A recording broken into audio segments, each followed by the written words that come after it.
तो देखो क्लास 7 आज हम साइंस का चैप्टर 6 करेंगे, फिजिकल एंड केमिकल चेंजेस। तो स्टूडेंट्स, फिजिकल चेंज क्या होता है और केमिकल चेंज क्या होता है, इसके पहले हमें पता है कि हमारे जो डे टू डे लाइफ में या हमारे सराउंडिंग्स में हमेशा हर सेकंड कुछ ना कुछ चेंजेस होते रहते हैं। ठीक है, जैसे कि मानो तालाब का, नदी का, जो समुद्र का जो पानी है वो कंटिन्यूसली क्या होते रहते हैं, इवापोरेट होते रहते हैं, यानी लिक्विड स्टेट से गैसियस स्टेट में वो चेंजेस होते रहते हैं। फिर क्लाउड्स फॉर्म होता है, फिर से रेन होकर वो फिर से धरती में आकर गिरते हैं वो पानी। तो ये जो चेंजेस है वो कंटिन्यूसली हो रहा है। इसी तरह हमारा जो वेदर है वो भी चेंज हो रहा है। अभी सनी वेदर है तो थोड़ी देर बाद क्लाउडी वेदर हो जाएगा, थोड़ी देर बाद रेनी वेदर। तो ऐसा जो नेचुरल फिनोमिनन है वो होते रहते हैं। तो हर सेकंड कुछ ना कुछ चेंजेस होते रहते हैं। सभी चेंजेस को हम दो कैटेगरी में डिवाइड कर सकते हैं, जैसे कि physical change and chemical change.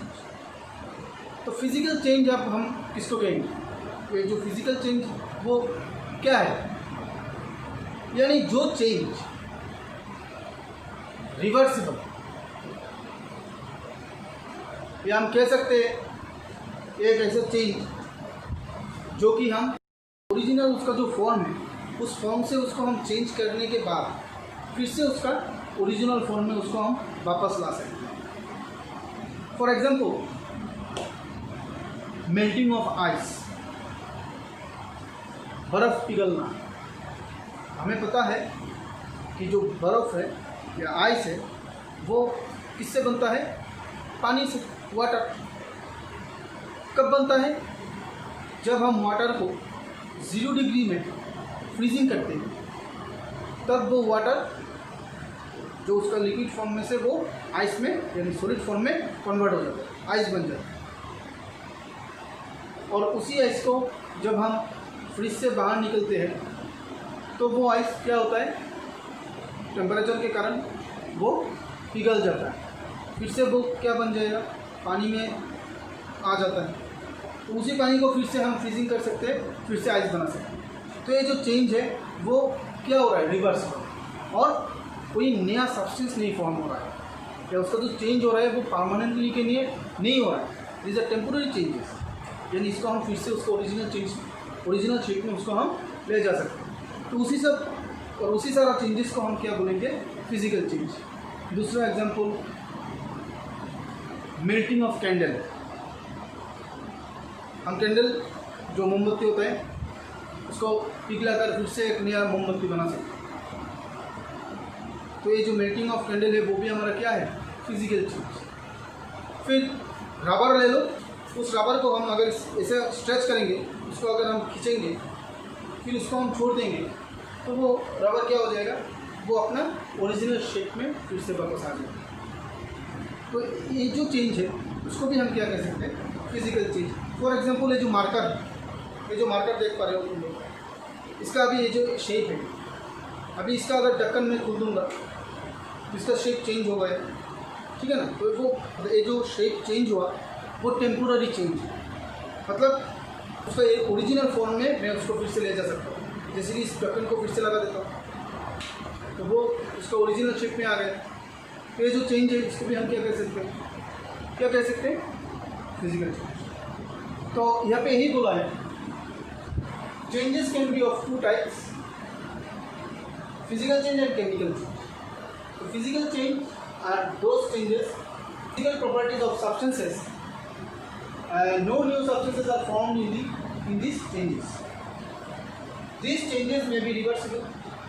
तो ये जो चेंजेस है इसको हम रिवर्सिबल भी कर सकते हैं। तो ये जो फिजिकल चेंज है इसका और भी मतलब एग्जाम्पल है, जैसे कि मानो फोल्डिंग ऑफ पेपर। जो स्टूडेंट्स, फिजिकल चेंज का बहुत सारा एग्जाम्पल है। मानो जो पेपर है उसको मैं फोल्ड कर लेता हूँ, 1 फोल्ड, 2 फोल्ड, 3 फोल्ड, 4 फोल्ड। तो इसको अभी हमें फोल्ड कर लें। तो इसका जो शेप है, इसका जो साइज है वो भी क्या है, चेंज हुआ है। लेकिन ये जो चेंज हुआ है वो टेम्पोररी चेंज हुआ है, यानी उसका ओरिजिनल शेप में है। मैं इसको फिर से ले जा सकता हूँ, कैसे, अनफोल्ड करके। तो इसको मैं फिर से अनफोल्ड कर रहा हूँ। तो ये जो अनफोल्ड करके मैं उसको ओरिजिनल शेप में मैं आ गया। तो ये जो चेंज है उसको भी हम फिजिकल चेंज कर सकते हैं। इसको मैं बीच से इसको काट रहा हूँ, 2 पार्ट कर रहा हूँ उसको।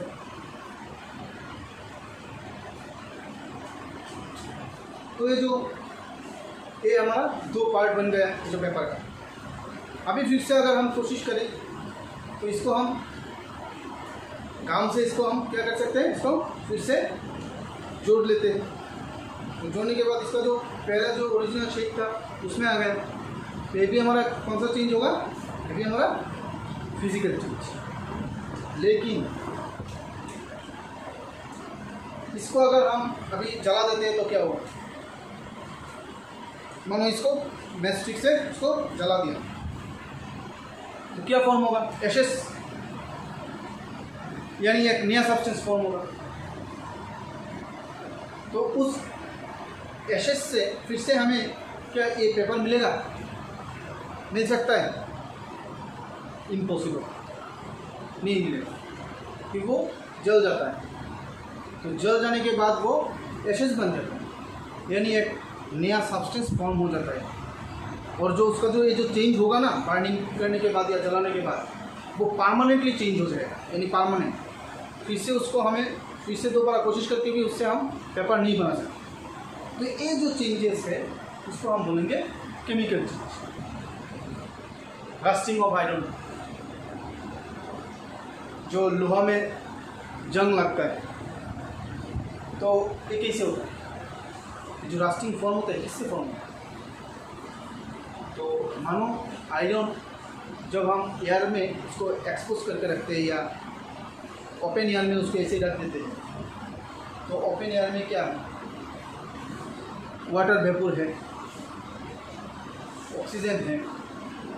तो इसके साथ ये जो आयरन रॉड है वो रिएक्ट होकर वो एक आयरन ऑक्साइड बन जाता है। क्या बन जाता है, आयरन ऑक्साइड बन जाता है। तो इसका ऊपर में जो लेयर होता है ना, जो रास्ट का लेयर, वो क्या है, it is nothing but it is oxide of iron.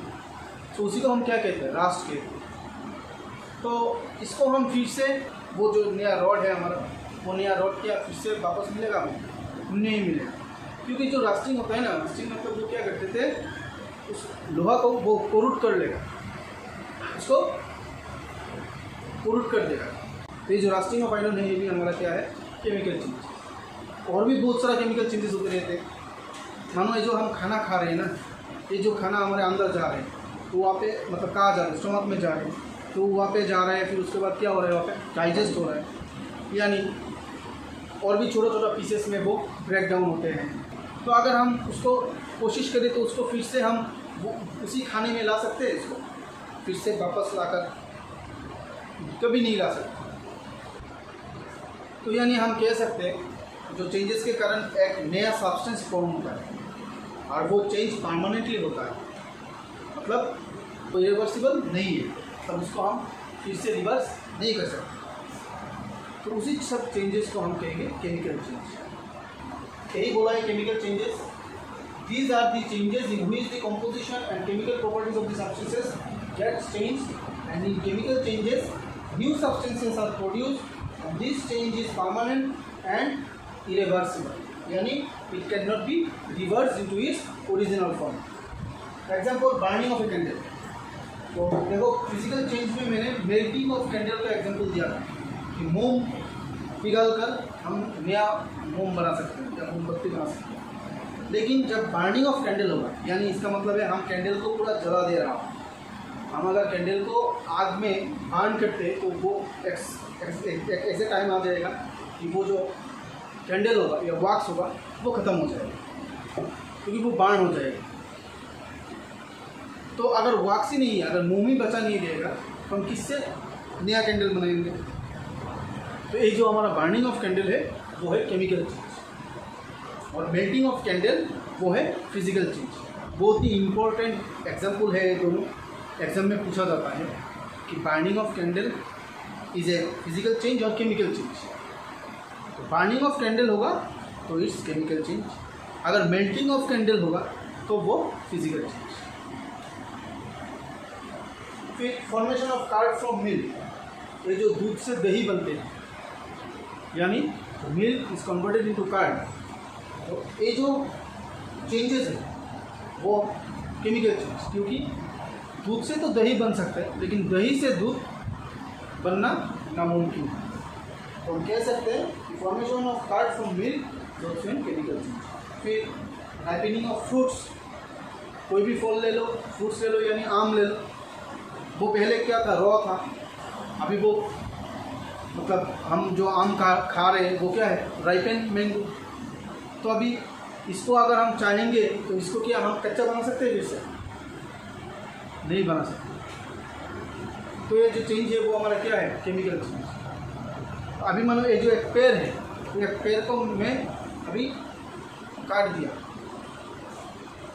तो वो उसी पेड़ को मैं उसी जगह में फिर से लगा देने से भी वो पेड़ के फिर से जिंदा हो जाएगा?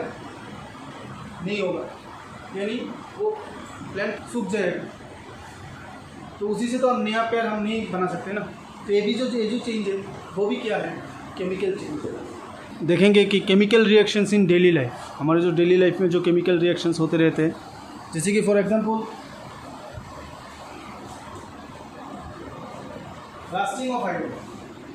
रास्टिंग ऑफ आयरन में क्या होता है हमारा, तो उसको जब हम एयर में एक्सपोज करके रखते हैं या ओपन ग्राउंड में उसको रखते हैं, तो वो एयर के साथ, यानी एयर में जो ऑक्सीजन है और जो वाटर वेपर है उसके साथ रिएक्ट होकर आयरन ऑक्साइड बन जाता है। तो ये जो प्रोसेस है उसी को हम क्या कहेंगे, रास्टिंग कहेंगे। तो ये जो रास्ट बनता है वो रास्ट क्या करते हैं, उस आयरन को कोरूट कर लेता है, ठीक है। तो ये जो चेंज है वो भी एक केमिकल चेंज है। तो अभी रास्टिंग से चीज़ों को प्रोटेक्ट करने के लिए हम क्या करते हैं, देखना हमारे घर में जो ग्रिल होते हैं, फिर जो विंडो होते हैं, विंडो शील्ड, फिर जो टीन होते हैं, मतलब टीन का जो रूफ होता है उसको हम क्या करते हैं, पेंट लगाते हैं उसके ऊपर, उसको पेंट देते हैं, ब्लैक कलर या ब्लू जो भी कलर है उसको हम पेंट करते हैं। क्यों? जब हम किसी आयरन को हम पेंट करते हैं, इसका मतलब है ये जो पेंट हम कर रहे हैं वो पेंट एक कवच के जैसा काम करता है। किसके बीच में? एयर और आयरन के बीच में। तो जब पेंट लगा देते हैं हम लोग आयरन में, तो वो एयर आकर डायरेक्टली आयरन को टच नहीं कर पाता, यानी वो एयर उस पेंट के साथ कांटेक्ट होता है। तो इससे हमारा आयरन बच जाता है रास्टिंग से। तो उसको फिर वो लॉन्ग लास्टिंग भी रहते, उसको हम मतलब लॉन्ग लास्टिंग यूज़ के लिए जो भी आयरन का चीज़ है उसको हम कलर देकर उसको हम यूज़ करते हैं ताकि उसको रास्ट ना पकड़े। तो सिर्फ पेंटिंग के द्वारा ही हम सिर्फ रास्टिंग को प्रिवेंट नहीं करते, और भी मेथड्स है, जैसे कि इलेक्ट्रोप्लेटिंग। हम देखते हैं कि जो बहुत सारा मेटल्स है उस मेटल्स के ऊपर दूसरे मेटल का प्लेटिंग किया जाता है। जैसे कि मानो स्पून के ऊपर जो सिल्वर कोटिंग हम देखते हैं, जो सिल्वर कलर का जो कोटिंग होता है वो भी क्या है, इलेक्ट्रोप्लेटिंग ही है। तो उस स्पून को रास्टिंग से प्रोटेक्ट करने के लिए उसको ऐसा इलेक्ट्रोप्लेटिंग किया गया है, या दूसरे मेटल का उसके ऊपर कोटिंग दिया गया है। इसी तरह और भी मेथड है, जैसे कि एलॉय यानी जो दो या दो से ज़्यादा मेटल का जो मिक्सअप होता है उसी से अगर कोई सब्सटेंस हम काम बनाते हैं तो उसमें जो रास्ट होने का चांसेस कम होता है। फिर इसी तरह देखना बहुत सारा बड़ा बड़ा जो वाटर पाइप होता है, जहाँ से सिटी में वाटर सप्लाई होता है, वो जो पाइप है वो पूरा क्या होता है, आयरन से बना होता है। तो वो उसको लॉन्ग लास्टिंग उसको करने के लिए, ताकि उसको लॉन्ग लास्टिंग तक हम लोग यूज़ कर सकें, तो वो सब मतलब पाइप में रास ना पकड़ सके, इसीलिए वो सब पाइप को गैल्वानाइज किया जाता है। तो जो प्रोसेस से उसको किया जाता है उसको गैल्वानाइजिंग हम बोलते हैं। तो उसी से भी हम उसको क्या कर सकते हैं, रस्टिंग ऑफ आयरन को प्रिवेंट कर सकते हैं। तो यह से क्लास में क्वेश्चन आएगा, बहुत ही इम्पोर्टेंट है इस टॉपिक में, कि what do you understand by the term rusting and give one chemical reaction to show the example of rusting. फिर तुम्हें पूछेगा what are the prevention measures of rusting, उस टाइम हम ऐसे आंसर लिखेंगे। फिर जो केमिकल रिएक्शन हमारे डेली लाइफ में हम देख पाते हैं वो है कुकिंग ऑफ फूड, यानी खाना बनाना। पहले तो रॉ सब मतलब रॉ वेजिटेबल्स होते हैं, यानी कच्चा सब्जी, तो उसको हम या हमारे मम्मी घर पे क्या करते हैं, उसको प्रोसेसिंग करते हैं, मतलब वॉश करते हैं, फिर उसके बाद उसी से सब्जियां बनाते हैं। तो सब्जियां जब बनाते हैं उसमें क्या करते हैं, बहुत सारा मसाला, ऑयल, पानी, नमक एक साथ उसके ऊपर देकर उसको क्या करते हैं, आग में उसको कुक करते हैं। तो कुक करने के बाद वो एक मतलब नया चीज़ बन जाता है, यानी जो जिसको हम बोलते हैं हमारा खाना। ठीक है, तो अभी उसको अगर हम कोशिश भी करें तो उसका जो रॉ फॉर्म था, यानी कच्चा फॉर्म में उसको हम नहीं ले जा पाएंगे। ठीक है, क्योंकि वो अभी कुक हो चुका है, तो उसको हम फिर से रॉ वेजिटेबल नहीं बना पाएंगे। तो ये जो चेंज है कुकिंग ऑफ फूड, ये भी क्या है, केमिकल चेंज ही है। फिर फर्दर उसका चेंजेस होते रहेंगे, लेकिन जो चेंजेस उसका हुआ है वो परमानेंटली चेंज हो गए, यानी उसको मैं कोशिश करूँगा भी तो फिर से मतलब फ्रेश वेजिटेबल्स या रॉ वेजिटेबल्स के फॉर्म में उसको नहीं ला पाऊँगा। और ये जो कुकिंग ऑफ फूड है इसको बोला गया है it is regarded as a decomposition reaction. इसको डिकम्पोजिशन रिएक्शन भी कहा जाता है। तो यानी डिकम्पोजिशन रिएक्शन का मतलब क्या है स्टूडेंट्स, डिकम्पोजिशन रिएक्शन है ऐसे रिएक्शन जिस रिएक्शन में मानो एक सिंगल कंपाउंड वो रिएक्ट होकर डिवाइड हो जाता है दो एलिमेंट में। यानी मानो ये जो सोडियम क्लोराइड है, ये सोडियम क्लोराइड किससे बनता है, सोडियम और क्लोरीन से। वो दोनों जब आपस में रिएक्ट होगा तब रिएक्शन होने के बाद वो सोडियम क्लोराइड बनते हैं। लेकिन जब सोडियम क्लोराइड को फिर से हम डिकम्पोज करेंगे, यानी इस रिएक्शन में वो क्या हो जाएगा, सोडियम और क्लोरीन वो दोनों अलग हो जाएगा, वो दोनों एलिमेंट अलग हो जाएंगे एक दूसरे से। यानी सिंगल कंपाउंड से हमें दो अलग एलिमेंट मिलता है।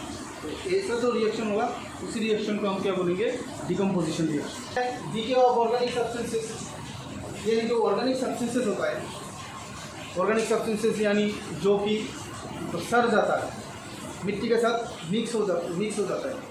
जैसे कि मानो स्ट्रिप्स ऑफ वेजिटेबल्स, वो क्या होता है, वो डीके हो जाता है, मतलब सड़ जाता है, फिर मिट्टी के साथ वो मिक्सअप हो जाता है।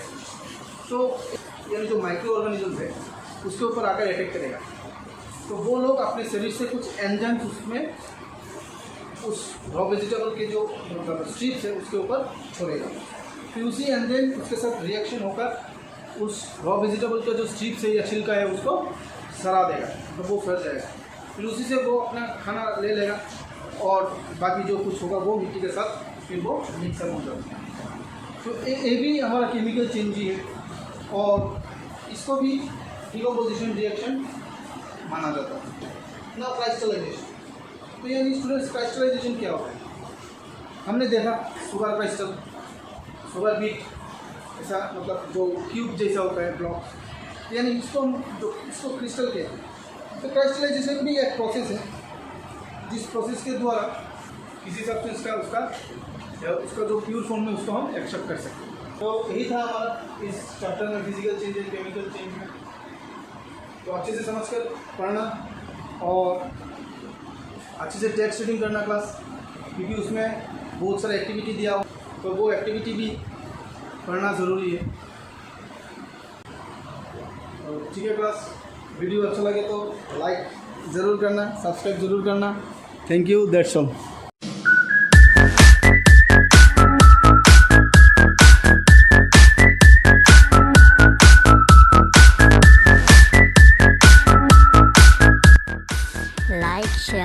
and subscribe.